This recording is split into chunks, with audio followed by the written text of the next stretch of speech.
Bismillahirrahmanirrahim. Assalamualaikum warahmatullahi wabarakatuh. Alhamdulillahirrabbilalamin. Kita dipertemukan kembali di kesempatan Forum Bedah Kafah. Kali ini dengan judul Zina Mengundang Bencana. Pemirsa channel TV yang dirahmati Allah Subhanahu wa taala, peningkatan kasus penyakit menular atau PMS seperti sifilis dan HIV di Indonesia bukan sekedar persoalan medis, tapi cerminan dari gaya hidup bebas yang semakin diterima dan dinormalisasi masyarakat, termasuk khususnya di kalangan remaja, mulai dari seks pranikah, zina hingga penyimpangan seksual yang kian dinormalisasi, bahkan di negeri yang mayoritas penduduknya adalah Muslim. Ironisnya, alih-alih dicegah, perzinaan justru dilegalkan atas nama kebebasan dan hak asasi manusia. Hukum pun hanya berlaku jika ada aduan, sementara maksiat makin merajalela di bawah pelindungan sistem yang rusak. Pada edisi Bedah Kafah kali ini kita akan membedah secara kafah, menelusuri fakta-fakta di lapangan, mengungkap akar persoalan yang bersifat sistemik juga, serta merumuskan solusi Islam yang terbukti mampu menjaga kehormatan, kesehatan, dan keselamatan umat secara menyeluruh. Untuk membahasnya lebih dalam telah hadir bersama kita Bung Yuwana. Assalamualaikum Bung Yuwana. Waalaikumsalam warahmatullahi wabarakatuh, Bung Haikal. Ya. Bagaimana kabarnya hari ini, Bung? Masya Allah, Bung Haikal harus semangat, harus sehat, Harus. harus kuat. Alhamdulillah. Ya Allah, Alhamdulillah. ya Harus Karim. sehat dan tetap kuat walaupun badai angin dingin menyerpa. Oke. Termasuk sekulerisme merajalela. Oke, baik. Ya Alhamdulillah. kan? Oke, monggo. Waktu dan Ya, tempat ya, saya ini. persilakan, Bung. Baik, terima kasih Bung Haikal, para pemirsa channel TV yang budiman, pemirsa Bedah Kafah yang berbahagia. Raditu billahi robba wabil islami dina Wabi Muhammadin Nabiya wa Rasula Robi Sidni Ilma Warzukni Fahma Robi Shrohli Sodari Wa Yasirli Amri Wahlul Uqdatam Min Lisani Yafqahu Qawli.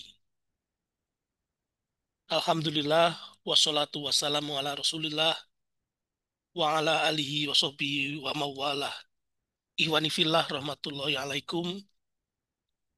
Bedah Buletin Kafah pada edisi 401 ini, zina mengundang bencana. Saya sampaikan dalam 4 pokok bahasan. Yang pertama, darurat zina dan penyimpangan seksual. Yang kedua, sekulerisme dan liberalisme akar masalah. Yang ketiga, solusi komprehensif hanya ada di Islam. Yang keempat, terapkan syariah Islam secara kafah. Darurat zina dan penyimpangan seksual, kasus sifilis di Indonesia meningkat tajam 70% sejak 2018 sampai 2024, mencapai 23.347 kasus. Perilaku seks bebas, termasuk di dalamnya gay, lesbian. Beberapa waktu lalu di Bogor digerebek pesta gay kan.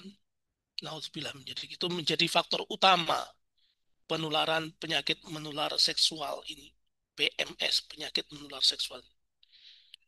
Data di BKKBN tahun 2024 menunjukkan bahwa sebagian besar remaja usia 15 sampai 19 tahun sudah melakukan hubungan seksual. Nah, lonjakan penyakit menular seksual ini termasuk di dalamnya HIV ya, di kalangan remaja menjadi ancaman serius bagi masa depan generasi muda. Sangat-sangat memprihatinkan. Sangat-sangat memprihatinkan sekali. Bahkan kehamilan di luar nikah ya pada remaja usia 15 sampai 19 tahun tadi itu mencapai 36 per 1.000 remaja putri. Kasus aborsi yang apa yang terjadi juga 750.000 hingga 1,5 juta setiap tahun.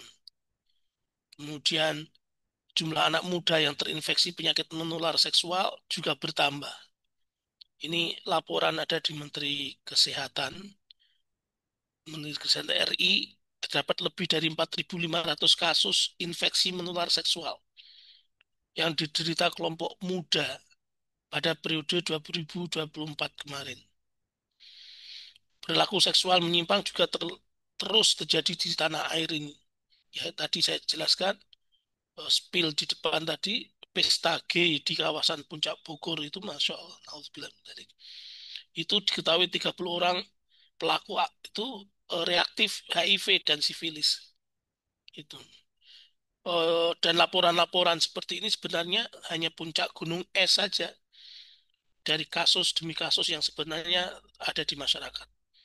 Artinya data aslinya jauh lebih besar dari yang dilaporkan. Sehingga potensi penularan juga sangat besar. Nah, kondisi masyarakat Indonesia saat ini makin liberal dan makin hedonis.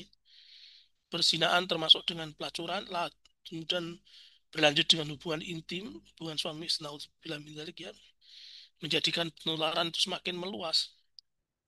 Itu mengapa bisa terjadi? Karena memang masyarakat kita masyarakat sekulerisme, liberalisme yang menjadi akar masalah. Ya, sekulerisme menyingkirkan aturan agama termasuk larangan zina dan liwat, ya, homoseksual. Sementara liberalisme menjadikan kebebasan seksual sebagai hak individu yang tidak boleh diintervensi negara. Kalau ada KUHP kasus perzinahan itu ya kumpul kebo termasuk perilaku gay, lesbian hanya dikategorikan sebagai delik aduan. Artinya kasus-kasus ini tidak bisa dibawa ke meja hukum jika tanpa laporan atau aduan dari pihak terkait, misalnya dari keluarga. Jelas negeri ini semakin dibawa ke arah budaya yang sangat liberal, yang sudah jelas kerusakannya. Padahal dampak dari perzinahan dan perilaku seksual menyimpang ini tak bisa dibantah. Selain merusak pribadi pelakunya, juga merusak keluarga, termasuk anak-anak. Perzinahan juga meningkatkan penyebaran infeksi penyakit menular seksual tadi. Alih-alih cita-cita Indonesia emas tercapai, justru yang ada malah sebaliknya. Indonesia menjadi cemas. Itu nanti naudzubillah min dzalik. Naudzubillah min dzalik. Nah, ibani fillah rahmatullahi alaikum. Oh, dalam Islam jelas kasus-kasus tadi itu merupakan bentuk dosa besar. Islam melarang keras perzinahan homoseksual dengan ancaman hukuman yang sangat tegas. Sebagaimana dalil dari Al-Quran dan hadis. Ya. Bahkan Islam mendorong pernikahan sebagai solusi halal, sehat, dan menenangkan untuk relasi seksual. Jadi di dalam Al-Quran itu Allah mengatakan wala taqrabuz zina innahu kana fahisyatan wa sa'a sabila. Janganlah kalian mendekati zina. Sungguh zina itu adalah perbuatan keji dan jalan yang buruk. Bahkan ada hadis ya, ma min dambin fa ba'da syirki billahi azam indallahi min nutfatin wa du'aha rajulun fi rahimin la tahillullah. Ma min dambin tidak ada dosa ba'da syirki setelah syirik azam ba'da syirki billahi setelah syirik kepada Allah azam yang lebih besar indallahi di sisi Allah min nutfatin jika dibanding dari uh, setetes air sperma wa du'aha rajulun fi rahimin la tahillahu yang ditumpahkan oleh laki-laki di rahim yang tidak halal untuk dirinya di perempuan lain. Nah, ini zina kan? Bahkan dengan tegas uh, hadis tentang larangan liwat la'anallahu man amila amala qaumi lutin. Allah melaknat siapa saja yang melakukan perbuatan kaum Lut, yaitu liwat, hubungan seks sesama jenis. Jadi Islam betul-betul melarang dengan tegas aktivitas perzinahan, dan teman-temannya itu, dan yang semisalnya itu. dosa besar, Mas. Artinya dosa besar. Tapi juga Islam memberikan solusi yang komprehensif terkait dengan horizatun nau itu, terkait dengan kecenderungan setiap laki-laki dengan perempuan tersebut, yaitu dengan cara yang lebih manusiawi melalui pintu pernikahan. Dengan menikah, pergaulan pria dan wanita menjadi halal. Wa min ayatihi an khalaqalakum min anfusikum azwaja litaskunu ilaiha wa ja'ala bainakum mawaddatan wa rahmah. Inna fi dzalika laayatil liqaumin yatafakkarun. Dan di antara tanda-tanda kekuasaan Allah Subhanahu wa taala adalah Dia menciptakan istri-istri kalian dari diri kalian sendiri agar kalian merasakan ketentraman dengan mereka. Lalu Dia menumbuhkan rasa cinta dan kasih sayang di antara kalian. Sungguh pada yang demikian terdapat tanda-tanda kekuasaan Allah bagi kaum yang mau berfikir. Quran Surah Ar-Rum ayat 21. Dalam pernikahan tercipta hubungan suami istri yang sehat, yang secara biologis itu menyehatkan, bahkan sehat dan menyehatkan. Dalam pernikahan terpelihara kehormatan manusia, terjaga berbagai hal yang berkaitan dengan kemaslahatan manusia, nasab, ya, atau garis keturunan, perwalian, hukum waris dan sebagainya. Sebaliknya, dalam perzinaan menjadi sebab penularan penyakit kelamin seksual, PMS, merusak tatanan keluarga. Zina itu merusak tatanan keluarga dan kehidupan bermasyarakat. Bayi lahir tanpa diketahui siapa orang tuanya, nasabnya bagaimana. Terus kemudian banyak pula janin yang diaborsi, belum lahir bahkan sudah dimatikan sejak dalam kandungan. Bayi dibunuh karena lahir dari perzinaan atau diterlantarkan. Zina merubah nasab, merubah perwalian, waris dan sebagainya. Aneh jika kemudian umat dan negara membiarkan hal ini terus berlangsung. Jadi memang solusi komprehensif itu hanya ada di dalam Islam. Ya, bukan di sekularisme, bukan di liberalisme. Sekularisme menyingkirkan aturan-aturan agama, liberalisme memberikan kebebasan bagi masyarakat melakukan apa saja yang mereka kehendaki. Ini justru malah menjadi problem. Kalau solusi itu di dalam Islam. Kalau di dalam Islam, itu jelas hanya satu-satunya ideologi Islam saja yang mampu memelihara kehormatan dan kehidupan manusia. Yang tahu kehormatan dan kehidupan manusia itu Allah Subhanahu wa taala yang memiliki syariat, yang menurunkan syariat itu untuk mengatur manusia, untuk menjaga manusia juga, untuk memelihara kehormatan dan kehidupan manusia juga. Nah, dalam sistem Islam solusi itu pertama, dia negara mendidik masyarakat agar menjadi pribadi-pribadi beriman dan bertakwa. Yang kemudian pribadi yang beriman dan bertakwa tadi, baik pria maupun wanita, sama-sama menjaga diri dengan ifah, sifat ghodul basor, menjaga pandangan, menutup aurat dan menjaga diri dari dosa zina. Kemudian yang kedua, negara mendorong para pemuda untuk menyegerakan pernikahan. Nikah dini itu lebih baik daripada zina dini. Naudzubillah min dzalik. Nikah dini itu difasilitasi oleh negara harusnya. Hanya saja hari ini memang banyak pemuda kesulitan menikah karena tekanan ekonomi. Nah, sayangnya kemudian negara cenderung abai terhadap kebutuhan para pemuda untuk berumah tangga ini. Makanya kemudian kesulitan ekonomi ini yang disebabkan oleh penerapan kapitalisme harus harus diselesaikan dengan cara diterapkannya sistem ekonomi Islam. Sehingga kemudian tercipta ekonomi yang berkeadilan, jaminan hidup bagi masyarakat, termasuk pemuda yang mau menikah. Gitu. Dan yang ketiga, untuk memelihara keluarga agar tetap harmonis, maka keluarga dan negara wajib mengedukasi para pemuda agar mempunyai bekal ilmu menuju pernikahan. Dan itu pasangan suami istri terhindar dari konflik dalam rumah tangga dan jauh dari perceraian. Yang keempat, negara melarang berbagai aktivitas yang membuka peluang perzinaan, kholwat, ikhtilat, ya pacaran itu, ya kholwat, ikhtilat itu harus dilarang. Seperti di pesta-pesta, di klub malam, hal-hal yang menciptakan dorongan seksual, ya misalnya konten pornografi, porno aksi dan sebagainya. Yang kelima, negara menjatuhkan sanksi yang tegas sesuai syariat Islam atas pelaku perzinahan dan penyimpangan seksual, ya, misal gay, lesbian, pedofil dan sebagainya. Nah, pelaku zina yang masih lajang, ghairu muson, dia dihukum dengan 100 kali cambukan. Tapi pelaku zina yang sudah menikah, yang muson, dihukum rajam hingga meninggal, hingga mati. Kalau gay dihukum mati. Nah, dalam penerapan hukum ini, negara tidak perlu menunggu delik aduan dari pihak manapun. Selama ada pembuktian sesuai syariah, ya, ada 4 orang saksi yang menyaksikan perbuatan itu, atau adanya pengakuan dari pelaku, sudah cukup negara menjatuhkan sanksi tersebut. Kemudian yang keenam, negara mengobati para penderita penyakit menular seksual, ya, seperti sifilis dan HIV, AIDS tadi, agar tidak menjadi wabah yang menular luas di tengah masyarakat. Para istri yang mengetahui suaminya mengidap penyakit berbahaya ini, dia diberi hak untuk cerai. Syariat Islam mengizinkan istri mengajukan gugat cerai kepada suaminya. Nah, keseluruhan solusi tadi itu tidak mungkin diterapkan dalam sistem sekuler, liberal seperti saat ini.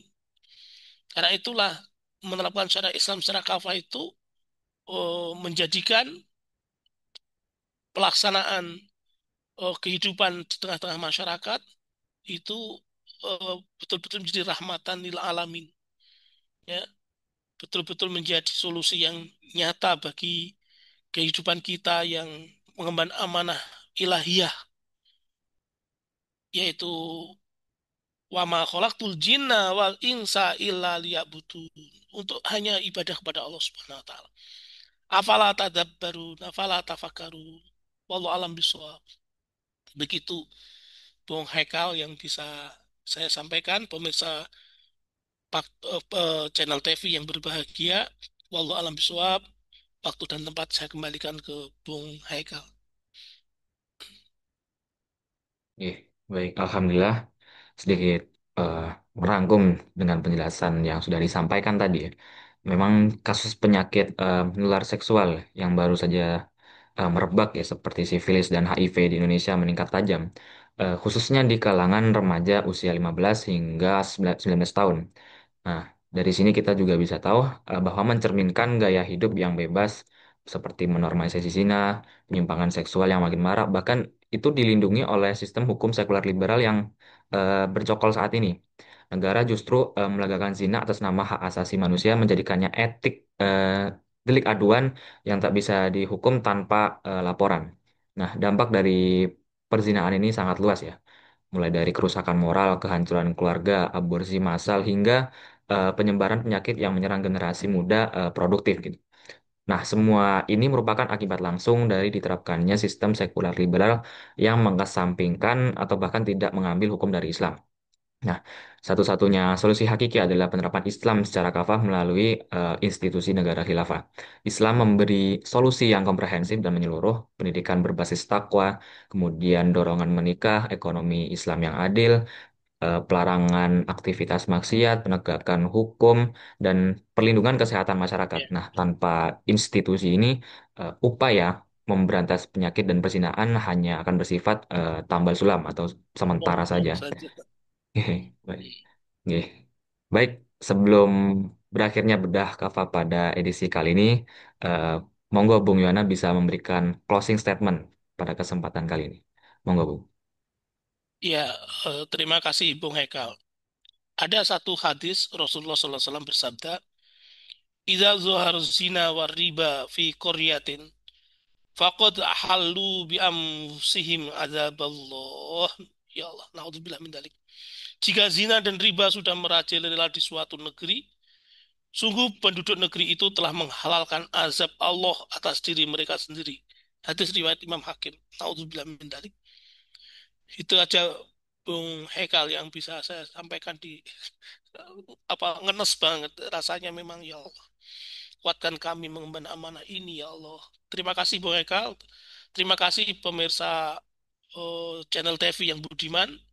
Assalamualaikum warahmatullahi wabarakatuh. Waalaikumsalam warahmatullahi wabarakatuh. Oke, baik. Alhamdulillah alamin. Jazakallah khair pada Bung Yonan. Terima kasih atas ilmu dan penjelasannya pada kesempatan kali ini yang semoga bisa membawa insight baru dan manfaat bagi kita semua. Amin amin ya robbal alamin. Pemirsa Bedah Kafah channel TV yang dirahmati oleh Allah Subhanahu wa taala, cukup sekian pembahasan Bedah Kafah kesempatan kali ini. Jangan lupa berikan like, komen dan share seluas-luasnya dan subscribe agar tidak ketinggalan informasi-informasi terbaru dari kami. Saya Muhammad Firdaus Haikal selaku host. Pamit undur diri, mohon maaf dan terima kasih. Wassalamualaikum warahmatullahi wabarakatuh.